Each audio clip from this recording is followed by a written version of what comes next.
అందరికీ నమస్కారం. Welcome back to my YouTube channel moral talks. ఒకరోజు వైష్ణవి కాలేజీలో వినయ్ తనకి తెలుస్తున్న వారిని కలవడానికి వచ్చి వెళ్తూ చూసుకోకుండా వైషుకి డాష్ ఇచ్చాడు. తనని అనుకోకుండా అక్కడ చూసి షాక్ అయి చూస్తూ ఉండిపోయాడు. వైషు మనసులో వీడికి ఇక్కడేం పని?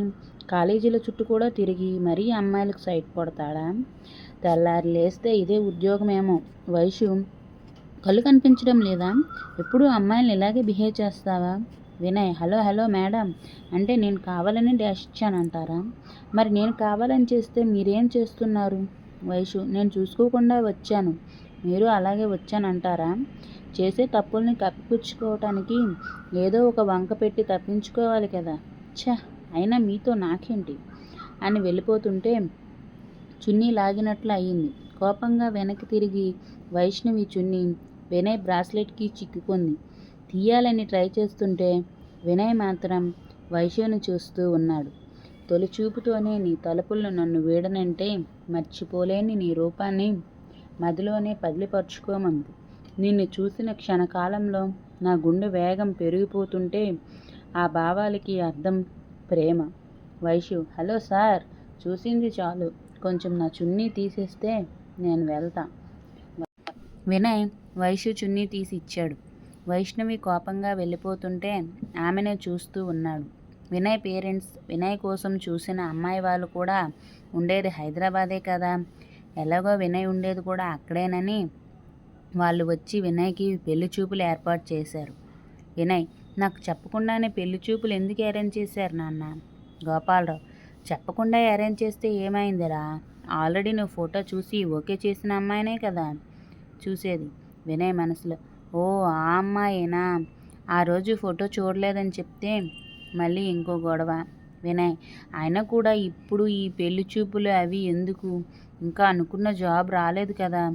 గోపాలరావు పెళ్లి చూపులకి రమ్మంటే నసపెడుతున్నావు. వాళ్ళు ఇప్పటికే చాలాసార్లు కబురు చేసినా వాయిదా వేస్తూ వచ్చాం, ఇప్పుడు కూడా వెళ్ళకపోతే ఏం బాగుంటుంది? వినయ్ నాకు ఇప్పుడే పెళ్లి చేసుకోవాలని లేదు. సావిత్రి అది కాదురా, ఫోటోలో చూసాం కదా, అమ్మాయి కుందనపు బొమ్మల లక్షణంగా ఉంది, ఒక్కసారి డైరెక్ట్గా చూడు.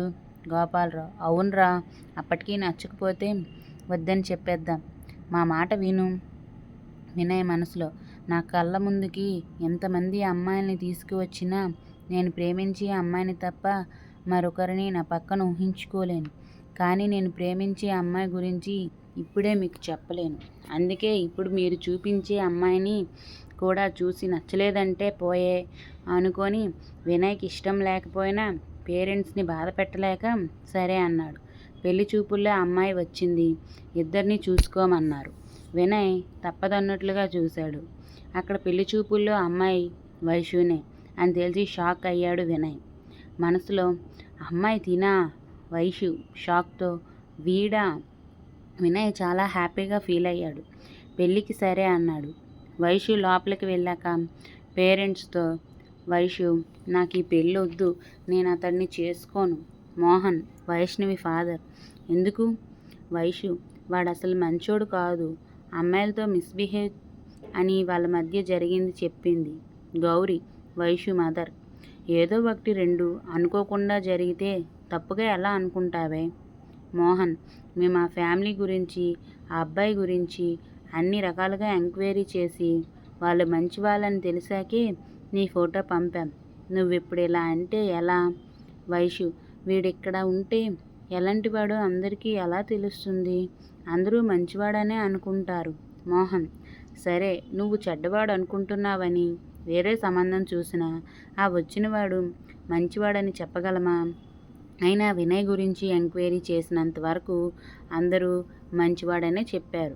గౌరీ దాన్ని మీరు ఇంతలా బ్రతిమాలుతున్నారు, కానీ అది మొదటి నుండి చదువు అవ్వాలి, పెళ్ళి ఇప్పుడే వద్దంటూ వచ్చింది. మనం బలవంతంగా పెళ్లి చూపులు ఏర్పాటు చేసేసరికి ఇలా వంకలు పెట్టి సంబంధం తప్పిద్దాం అనుకుంటుందేమో. మోహన్ ఏమ్మా అందుకేనా? వైషు అది కాదు నాన్న. గౌరీ ఇంకేం మాట్లాడుకు వైషు, వాళ్ళు కూడా నువ్వింక చదువుకుంటానంటే కూడా సరే అన్నారు. ఇంతకంటే అనుకూలమైన సంబంధం మనకి రాదు. మోహన్ అవునమ్మా, కాదనకు. ఇప్పుడు కాదంటే తర్వాత మనమే బాధపడాల్సి వస్తుందేమో. ఎవరు చెప్పగలం? ఇంకా వైషు ఎదురు చెప్పలేక, ఎటూ తేల్చుకోలేక పెళ్ళికి ఒప్పుకుంది. అందరూ సంతోషించారు. వినయ్, వైష్ణవిల పెళ్లి జరిగింది.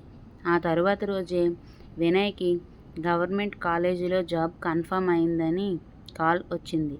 వినయ్ హ్యాపీగా మనసులో, వైషు నా లైఫ్లోకి రాగానే నేను కోరుకున్న జాబ్ నాకు వచ్చింది. తను ఎప్పుడూ హ్యాపీగా ఉంచాలి.